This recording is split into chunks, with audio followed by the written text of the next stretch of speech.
Favourite बाजा कुन हो? बाजा बजाउन मिल्ने चिज यसपालि के गर्ने त्यसलाई?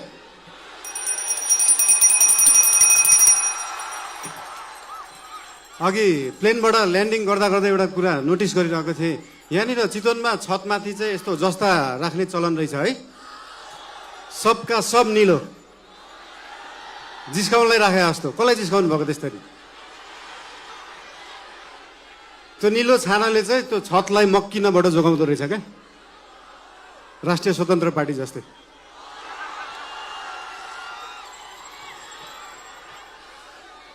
चितवन अघि झर्दै गर्दाखेरि एकजना भाइले भन्नुभयो, दाइ देशभरि जाँदाखेरि जसरी टुरिज्म प्रमोसन गर्नु भएको थियो एकचोटि चितवनको पनि टुरिज्म प्रमोसन गरिदिनु होला भनेर।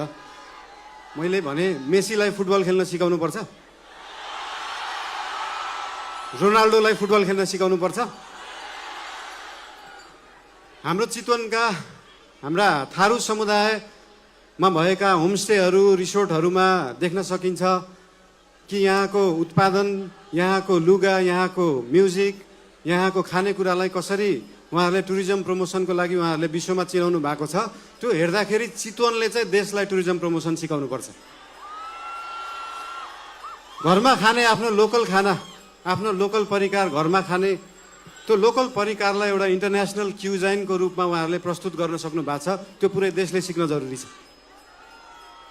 सिकाउने हेर्नु त चितवनवासीले पुरै विश्वलाई टुरिज्म प्रमोसन।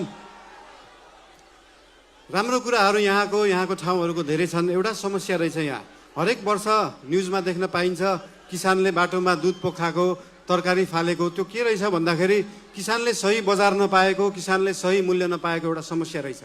केही सीमित बिचौलिया, केही सीमित नेताहरूको एउटा सिन्डिकेटले गर्दाखेरि पारी जुन अनुदानले कृषि हुन्छ त्यो सस्तो जस्तो देखिन्छ। त्यो सस्तो तरकारी यहाँ ल्याएर यहाँको किसानको मूल्य चाहिँ महँगो जस्तो देखाएर एउटा भ्रम सृजना गरेर किसानलाई मार्ने काम भएको छ। त्यो रोक्न जरुरी छ। फेरि यो चिज समाधान गर्दै गर्दाखेरि ओहो महँगो तरकारी खानुपर्ने भयो जस्तो लाग्ला, त्यो भ्रम हो। त्यो भ्रमलाई चाहिँ चिर्न जरुरी छ।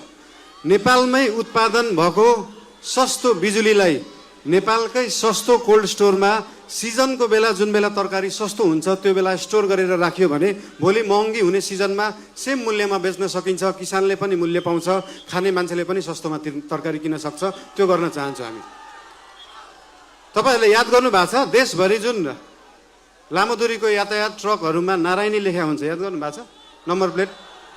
जसरी त्यो लोकल बसहरू, लामो दूरीको बसहरूको हब भएको छ यो चितवन, त्यसरी नै पूर्वदेखि पश्चिमसम्मको तरकारीलाई कोल्ड स्टोरेजमा स्टोर गर्ने हब बन्न सक्छ चितवन। त्यो बनाउन जरुरी छ।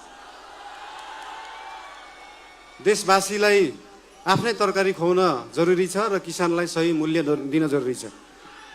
बर्खामा हाम्रा